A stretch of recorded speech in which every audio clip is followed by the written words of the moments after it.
Hey, and welcome back to another episode of Off the Beaten Path. Today we're headed down to Kenosha, Wisconsin to take a look at the home studio of Tim Baltes, or as he's more well known across the internet, Timbo from Keno. Tim is probably most well known for his hilarious videos and characters he's developed on sites like Instagram, but behind the humor, he's an in-demand remote recording drummer, educator, and consultant for numerous companies within the drumming industry. In addition, Tim has also added value to the entire drumming community through his Drumless Track libraries, which provide royalty-free tracks that drummers can use in social media posts or other applications. In fact, for the last 3 years, I've pretty much exclusively used Tim's tracks for my own videos on this very channel. Tim has been extremely generous with his time to me over the years and has been such an invaluable resource, especially when it comes to helping me carve my own path into the internet drum world. It was great to take a behind-the-scenes look at his home studio and hear the story of everything that has led up into what he's doing today, all from this modest space he works out of. I'm creating new episodes in this series each month, so make sure to subscribe in order to stay up to date on not only future episodes of this series, but all the regular content I produce. So without any further ado, let's check out the home studio of Tim Baltes. Here we are at Timbo from Keno's studio. Come on down, we'll take a peek at all my crap.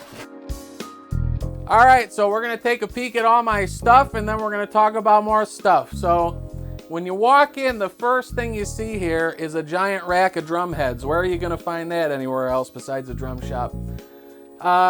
It's fun to have all this stuff around. I am a gear nerd, and what this tells here, the story, is that I have had hundreds of drum sets and hundreds of snares over the years, and this is a culmination of taking stuff off of stuff and putting more stuff on stuff and experimenting to understand what a drum should sound like and what I like in the tonality of a drum. So you have vintage Remo heads from the 60s, you have earth tone calfskin heads, you have bovid percussion heads with the frickin' cow hair still on them, and you know, this is it. You know, I love experimenting with tone, and this is just a visual representation of just how much I love to do that.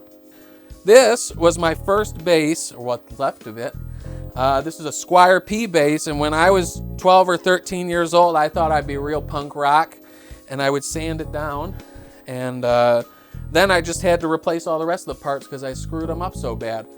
But this is the start of everything. This is the start of me playing in bands and me making music and me experimenting with the way instruments look and sound. So even before drums, you were I was a putzer. I was a bass player and I was a putzer. So like, here's my dad's old Ovation, a model 1312 in barn burst, which is kind of like a silver burst. This is probably my favorite guitar of mine.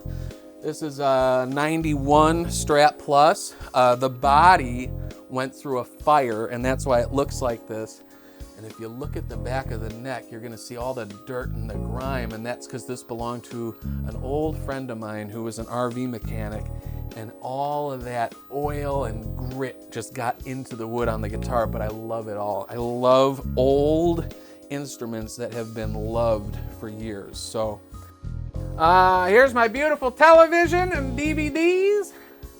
Here's a cool hat from if you know the Big Boy Jones stuff. That's the blues, baby, the blues. So, you know, basically, you know, this is a live workspace. This basement here is where I do everything, whether I'm working on drums and I can pull my drum heads from over there, or I have meetings here for work, and I'm gonna hopefully be starting a podcast soon, and that's what this station is for there. And then you have a lot of different drums with stories here. That's a pillow with a double bass Slingerland drum set on it. And this is a one of one, very rare. And this was a friend of mine, Mike's. Mike passed away, but he gave this to me a few years before he passed because he thought his wife would just hate having it around because his girlfriend, his high school girlfriend, made him that. And that was his drum set. That was his actual drum set that she sewed onto the pillow, and it's just such a special piece that, you know, you're never going to find anything quite that cool ever again. Here's a prototype Slingerland bass drum pedal from the 20s or 30s that I got at the Chicago Drum Show. It's not cataloged in any of the books, the old books. And there are people who still come to the drum show booth where I bought this from and ask about where the heck this pedal went. So that, you know, basically the story that's here is that I've been collecting for so long, and every piece that I have kept, because I have to, space is at a premium here, so I have to be really careful about what I get and what I keep. Every piece that's here has a story, whether it's Mike's pillow or this the drum show find, this snare that I got from Kurt Biscara, this snare that I bought from my best friend at Jazz Fest, drums I've designed, brands I've worked with. Everything has a story here. Here's another fun one. This is a stage screw. This is before bass drums had spurs. You would go to the wood stage and you would dig this down into the stage to hold your bass drum in place to keep it from moving. This belonged to Barrett Deems. This trap case did. I've got a lot of Barrett stuff around. And Barrett was Louis Armstrong's drummer for a while. And it was rumored that he was a faster drummer than Buddy Rich. So I've got a bunch of his stuff hanging around, and I'd like to think that maybe he used this stage spike when he was playing with Louis. I've got a couple other pieces, one more story here. So here's a cymbal that was signed by Buddy Rich, and that's from the same guy I got the Slingerland pillow from. Mike got this signed when Buddy was at Navy Pier in Chicago, where he took this old picture of Buddy. And this also has a story, a Buddy story with it. There's this guy, an older guy named Tim, who's since passed away, and I was able to buy his collection at the end of his life. And he told me this story that he got a call one day in the 80s, and it was for the same show where the cymbal was signed. Buddy was coming to town, and Buddy needed a Ludwig Spurlock hi-hat stand. And so Tim was given a call and said, hey, you know, do you have any of these hi-hat stands coming or laying around? And he said, yeah, I do. I'll bring it right down for Buddy. So he gets on Buddy's bus and hands Buddy the stand, and Buddy's just like, oh, thank you so much. You know, this is super helpful. Now, but before you go, I gotta give you a cymbal. I gotta give you something, some kind of gear here, just to say thank you. And so Tim's thinking in his head, oh my gosh, you know, Buddy Rich is gonna give me one of his ride cymbals or a set of his hi-hats. Buddy comes out and gives Tim this little Crotale, this cheap little cymbal, and says, here you go, kid, thank you very much. And that's about the most Buddy Rich story I think I've ever heard, is that right there. It's the nicest story I've heard about Buddy Rich. This is where all the Timbo from Keno magic happens. And you know, it's just a normal basement spot, but I think it looks pretty good in the videos. It's got a good background with all these different drums, and it works. You know, it's just one person working in this space, and it does what I need to do with it. Yeah, and there's nothing fancy here with the construction of this space. This is just like I took normal the frickin' basement drywall. You got the ceiling tiles out here. This is a punk rock basement, baby, if I've ever seen one. This is a punk rock basement. It ain't real pretty unless I film it just right.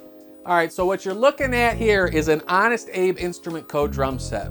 Believe it or not, the toms and the kick drum are made out of steel. These are not wood drums. And the lugs are made out of steel too. These are all made in-house in Oklahoma by the guy on the badge. His name's Paul. This drum is a backbreaker. This thing weighs 25 pounds. This is a 14x7 Honest Abe Odom 7 snare drum. That's 1/4 inch thick steel. And basically what Paul and I had collaborated on was trying to create a drum that mimics the sound of the old vintage Tom Bell brass snare drums, but that didn't cost $4,000 or $5,000. You know, I played in bands for years. Started playing out when I was 12 years old, played out till I was 26, a couple little gigs after that. But, you know, really since the time I've been 26, it's been this evolution of what I can do in the music world. And this is a part of that, is having owned hundreds and hundreds of drums, I know what I like in the tone of a drum and what I don't like and how to achieve those sounds. So whether it's the design of the kit or these original snare drums, it's putting all that knowledge in there, and it pays off. Yeah, well, and I know you have such a wide variety of experience, whether it's performing, teaching, recording, or even industry work that you're probably such a great asset. Yeah, I'm really thankful for that. I have the classic maple kick with the, this is a heritage green drum with a head here, custom head from Megan down in Texas, who does a lot of my drum heads. You got, this is the toms from the Ludwig Revette 001 kit. That's the first production kit that they had. Beautiful little 18, 12, 14 from Revival Drum Shop, exclusively from the drum shop. I've worked with Jose and the guys at the shop for many years on all sorts of stuff. He's got books that I've helped market. He's got books that I have writing in.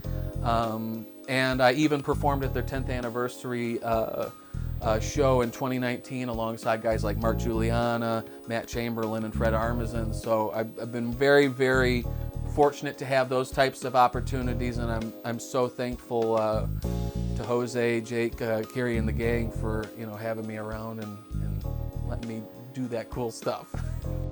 So this is a Franklin drum coat kit, and the story behind this is I helped Franklin as they were doing their rebrand from Risen Drums. Grady Kennevan reached out to me, and we worked together on everything from, well, what's the logo going to look like? And I did art direction on the logo. What's the shell going to look like? And I helped give him some different options for what he was going to do for his proprietary shells and all sorts of other stuff along the way. And as he built the brand, he reached out to me and asked, hey, can we build a kit for you as a thank you? And this is what we have: a 20 by 12, 14 by 14, 12 by 8. There's a 16 by 12 over there in the rack with the 14/4 snare matching.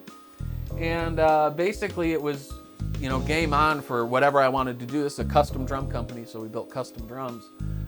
Graduated bearing edges, so full roundovers on the kicks, 45 roundovers on the toms, and double 45s on the snare. And the finish, which I think is pretty striking. It's one of those that you love or you hate. And one of my very, very close friends, Sahanjaya Surya, he and I both love the Ludwig standard from the finish from the 70s called Lemon Strata. And it's been very difficult for anyone to mimic that finish since. We looked into trying to get wrap made, but it was too cost prohibitive. And so through a proprietary process that Franklin developed with their paint guy, they created this. And what's really cool is if you look through the yellows in the finish, at some points you can see the wood grain underneath. And so it really adds to the complexity of the finish. Even here's a good spot for that. There's all sorts of good spots, but it looks different than the original Ludwig finish, but man, does it look slick. So yeah, another little fun project that I've been on there. One of the things I've always enjoyed about when seeing your videos on Instagram or social media is the backdrop with these shelves. I have a very similar setup at my house, and it's always kind of changing and evolving, so telling the story of the time, whether it's different kits being swapped out or different snares or even the heads behind you or other kind of fun little pieces, allows you to kind of change it up and keep things fresh. 100%, yeah, whether, I like having all this stuff around me, because then if I'm playing, especially if I'm doing sessions, I can say, all right, I need a different snare sound. So I can go up and I grab my Sugar snare, I can grab my Radio King or my Kettlinger, or any of my Ludwig stuff or Leedy stuff, and I can grab it right there.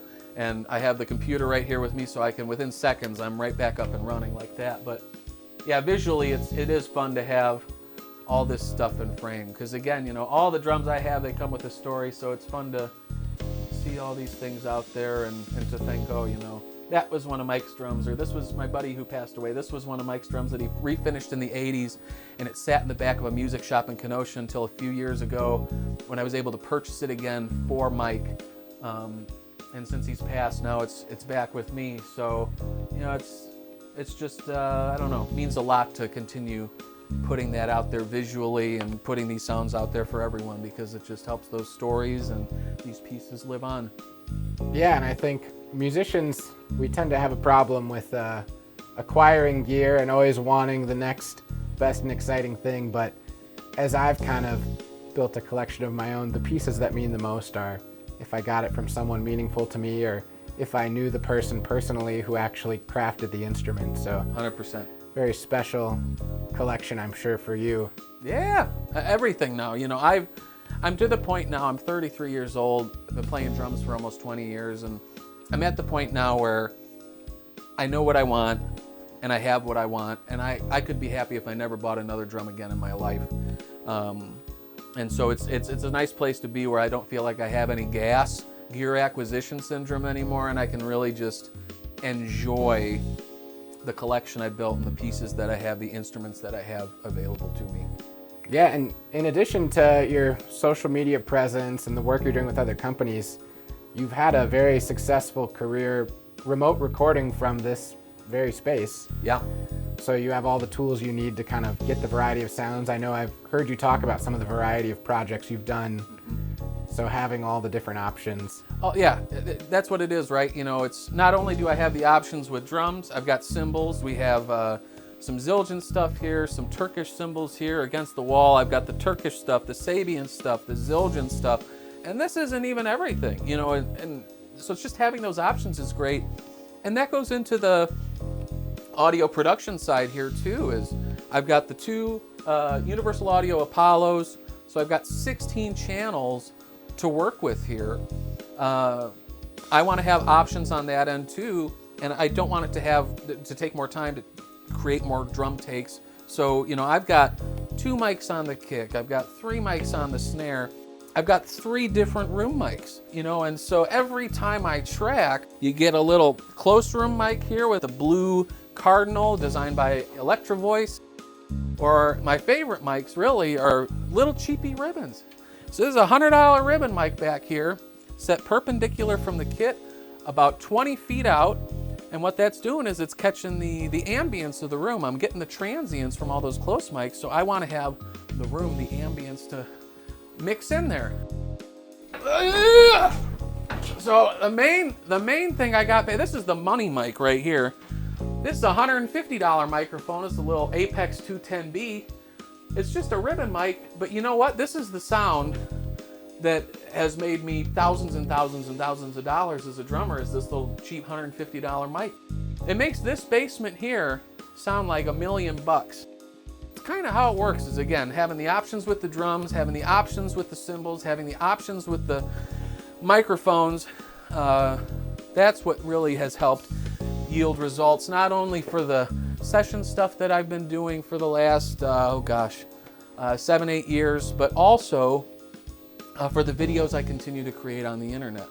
You know, when I put out cover videos, having these microphone options means I can go from a little quiet indie tune, playing with whatever brushes or different playing implements on quiet cymbals in a quiet setting, to 2 seconds later, I can have my 2 B sticks and a China cymbal, and I can make a big rock or metal sound. I can make the kit sound just as good within that little range of times. Make it easy. The more easy it is to make content, the more easy it is to put it out, which makes it easier for me to do what I do, continue to help these drum companies like this, continue to put my name out there, continue to produce Drumless Tracks, and whatever else I do, continue to eat hot dogs, I guess. That's my other thing. I like hot dogs, you know that.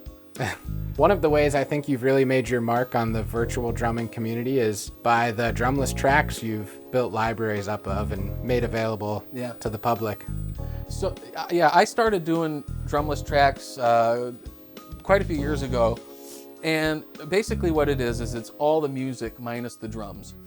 And I made them just because I wanted to be able to put out more videos, but I didn't want to have to do covers. I wanted to do other things. And so I started using them, and people said, well, where can I get these tracks? I said, well, I just made them for me. I put them out there on Bandcamp. People started using them. And now I've got 9 volumes, almost 900 different tracks available for use. And it's all for free. So, you know, anybody can download these things and use them. And that's been a great tool. Not only is it a great resource for the community and a way to bring people together, and to help more people create content, but it's been a nice avenue for just helping me do what I do monetarily.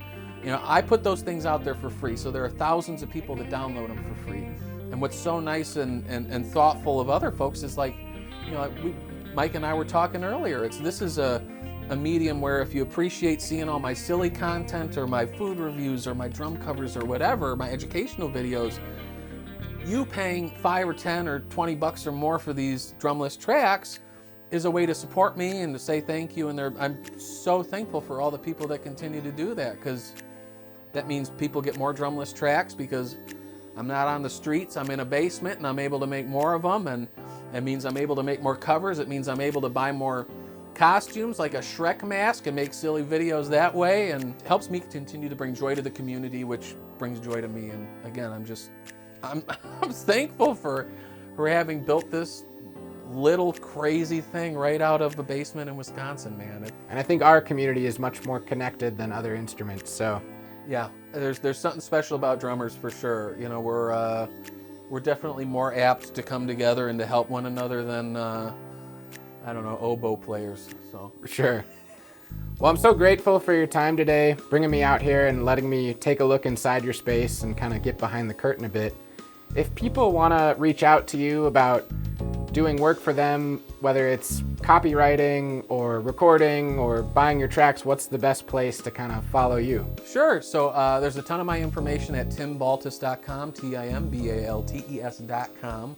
You can find all the different consulting I've done. You can find my lesson info, career coaching, all that sort of thing. My other big platform's Instagram. I'm Timbo from Keno on just about everything. TIMBO from KENO. And yeah, hit me up. You need anything? You need if you need drum tracks, you let me know. If you need copywriting, let me know. Or if you need good cookie recipes, I got those too. All right. Well, thanks again for having me, and we'll see you soon. All right. Thanks, guys. Thanks for stopping by.